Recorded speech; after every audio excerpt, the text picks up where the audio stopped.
Hello friends, मैं फिर आपके सामने आई हूँ। वही मैं और आप के अंतर्गत जीना इसी का नाम है नामक वीडियो शेयर करती हूँ। मैं doctor Manju Jain, retired associate professor from saint degree college Kanpur. मेरा आपको नमस्कार है। जी हाँ, मैं पिछले कई महीनों से ये जीना इसी के नाम से वीडियोज़ आप तक पहुँचाती हूँ। तो मेरा मकसद क्या है, और मैं ऐसे कैरेक्टर्स किरदार को लेती हूँ इसमें, यानी कि उनका निशाना बनाती हूँ जो बहुत गरीब, फुटपाथों पे रहने वाले, ट्रेन की बोगियों तक में कई साल गुजारे हुए, या फिर कहीं शिक्षा नहीं, दीक्षा नहीं, और हताश होकर के, निराश होकर के कईयों ने तो अपने जीवन भी देने की कोशिश की, और मतलब बहुत गलत कदम उन्होंने उठाए। लेकिन बाद में ही कुछ ऐसी प्रेरणा उन्हें मिली, या अपने में ही उनको इतना दृढ़ विश्वास हुआ कि नहीं, जान जाने से कुछ नहीं होगा, बल्कि हमको दुनिया में कुछ करना है। दुनिया के लिए, समाज के लिए हमारा भी कोई दायित्व है, उस दायित्व को हमको, कर्तव्य को पूरा करना है। जी हाँ, मैं भी एक ऐसे ही लेखक की बात बताती हूँ जिन्होंने हताश होकर, निराश होकर, जीवन में कुछ नहीं था और स्वयं को गोली मार ली। और वो थे एक लेखक, क्योंकि वो असफल हो गए थे एक दो बार। और गोली भी कहाँ मारी, बिल्कुल छाती के पास। बेहोश हो गए, किसी तरह हॉस्पिटल में पहुंचाए गए वो। और हॉस्पिटल में पहुंचाने के बाद डॉक्टरों ने कह दिया कि इतना खून और इतना सब निकला हुआ है, ये अधिक, जैसी इनकी हालत है वो अधिक से अधिक 2 या 3 दिन ही तक ये दुनिया देख सकेंगे। क्या करें, बंधक की तरह लेटे हुए थे, सुन रहे थे, लेकिन असहाय थे, हिल डुल नहीं पा रहे थे। और ऐसा ही संवेदनाओं में, जैसे कि लग रहा था कि संवेदनाओं ने तो मुंह के मतलब मुंह के बल गिर गया। कोई नहीं सांत्वना देने के लिए या अपने हमको पूछने के लिए आ रहा है। इंसान ही इंसान को तबाह कर रहा है, और भीतर से बाहर तक क्या है, सिर्फ गुस्सा, जोश, द्वंद्व, जख्म और दर्द। ऐसे समय में मतलब क्या किया जाए वो समझ नहीं पा रहे थे कि कहाँ से भाग करके निकले, या तो जान दे दे, या फिर इतनी तबाही फैल रही है समाज में, इतना गुस्सा, आक्रोश है कि मैं इस दलदल से किसी तरह निकलूं। खैर, अस्पताल के बिस्तर पर लेटे लेटे, चित्त लेटे लेटे, जो कि वो उनका कमर, पीठ सब दुख रही थी। दुख यह भी था कि कोई अपना, सिर्फ अपना होता तो पूछता, बताता, समझाता कि ये करो और ये ना करो, सब कुछ था। घुटन के मारे उनकी आत्मा धिक्कार रही थी।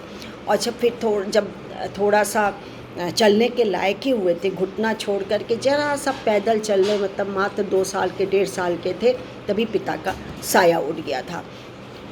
अब क्या है, दुनिया में सोने से मतलब दौड़ने वाले जब स्थिति आई, यानी 5-7 साल के थे, तभी इनकी माँ का भी देहांत हो गया। अब कोई भी नहीं था। एक सीने से चिपकाने वाली नानी थी, वो भी कुछ समय पहले तक ख़त्म हो गई।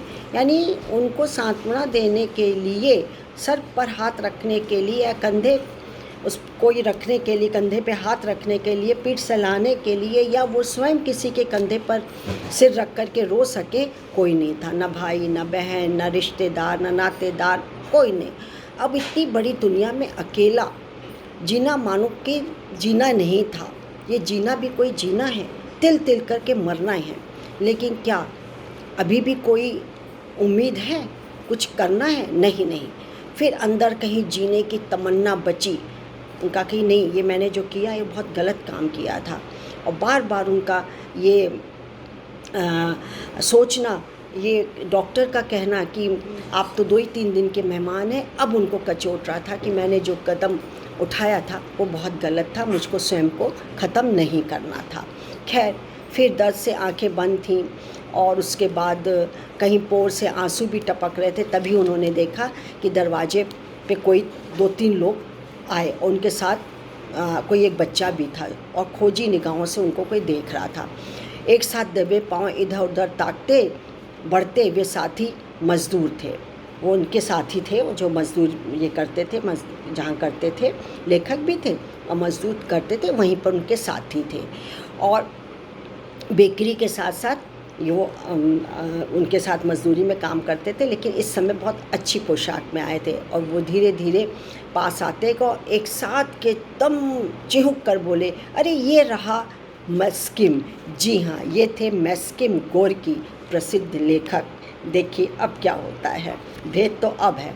सबसे तजुर्बेबाज साथी ने खामोशी से बढ़ते हुए इशारा किया, पर साथ आया बाल श्रमिक खुशी से उछल पड़ा। ओह हो, देखो मैं तुम्हारे लिए क्या लाया हूँ, नींबू लाया हूँ। इसको नींबू पानी में डालना, थोड़ा सा गर्म करना या ऐसे पी लेना, बहुत आराम मिलेगा, बहुत खुशी होगी।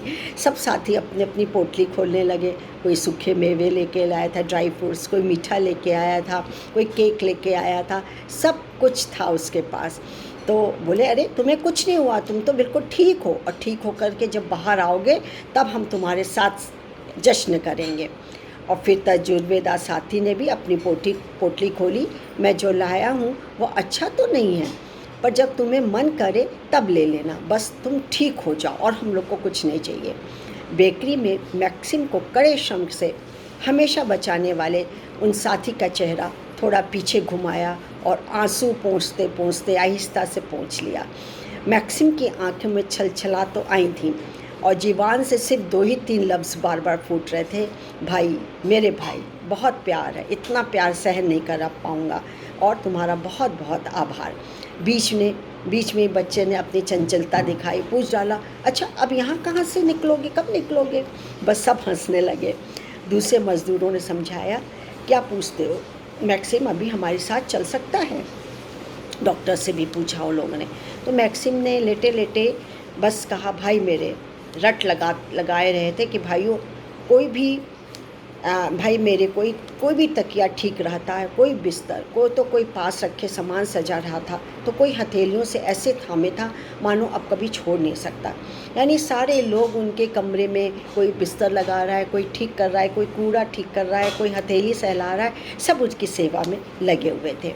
और मैक्सिम को पलक झपकते ऐसी मजबूती मिली कि मुंह से बोल निकली गए कि भाइयों, मैं जीऊँगा, बिल्कुल जीऊँगा, अपने लिए जीऊँगा, लंबा जीवन जीऊँगा, तुम सबके लिए जीऊँगा और पूरी जिद के साथ जीऊँगा। डॉक्टर ने तो मार ही दिया था, भाइयों ने मुझे बचा लिया, इस छोटे से बच्चे ने, साथी ने मुझे बचा लिया।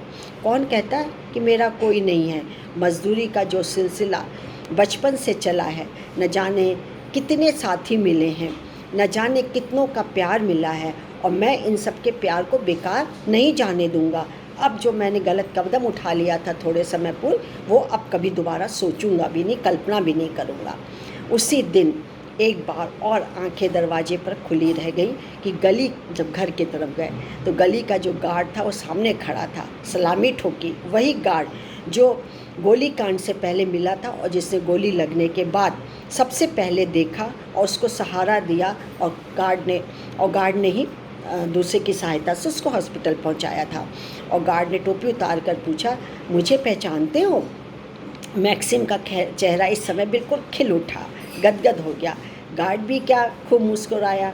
उसके जैकेट के अंदर से बिल्ली का बच्चा झांक रहा था। क्यों ये वही बिल्ली का बच्चा था जो कि मैक्सिम ने थोड़ी देर पहले, आत्महत्या करने के थोड़ी देर पहले उसको दिया था कि ये लावारिस घूम रहा है, इसको अपनी पॉकेट के अंदर रखना, ये तुम्हें भी आराम देगा और उसको भी संरक्षण मिल जाएगा।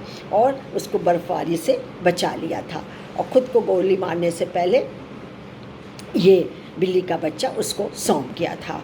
और वही गार्ड अब मिलने आया था। उसी रात मैक्सिम के गली में आकर गिरने पर एक अन्य गार्ड बोला था, लगता है कोई नशेड़ी है। तब इसी गार्ड ने परोपकारी की थी कि मैंने इसे देखा, ये भला आदमी है। मतलब मैक्सिम के लिए कहा कि जब गिर गया था ये गोली से, तो कहा कि नहीं, ये गलत आदमी नहीं है, कोई कारण होगा, और ये नशेड़ी भी नहीं है, बहुत भला आदमी है। अब अस्पताल में मैक्सिम के चेहरे के पोर पोर को खुश देख गार्ड चहका, बीमारी तो चली ही गई जैसे। वाकई चंद दिनों में घाव भी बीत गए और मैक्सिम गोर्की देश घूमने, अपने भाई बंधुओं और देशवासियों को देखने जाने लगे। निकल पड़े लंबी सैर में, और 5 साल की यात्रा से सोवियत संघ ही नहीं, दुनिया को एक बेहतरीन लेखक से नवाजा गया। आम लोगों की कहानी लिखते, सुनते और सुनाते ख्याति प्राप्त, और ख्याति भी इतनी ज़्यादा बढ़ गई कि उनके जन्म के शहर का नाम गोर्की रख दिया गया, और तब से ही उनको मैक्सिम गोर्की के नाम से बुखार थे। तो सोची निराशा, असफलता उनके हाथ लगी, उनको इतना झचकोर दिया कि उन्होंने गलत कदम उठा लिया। लेकिन नहीं, प्यार कहीं था, प्रेम कहीं था, सहानुभूति और संवेदनाएं कहीं थीं, जो कि उनको उठने पर और दोबारा जीने के लिए मजबूर कर गई, और वो जिए और फिर शान से ख्याति प्राप्त की।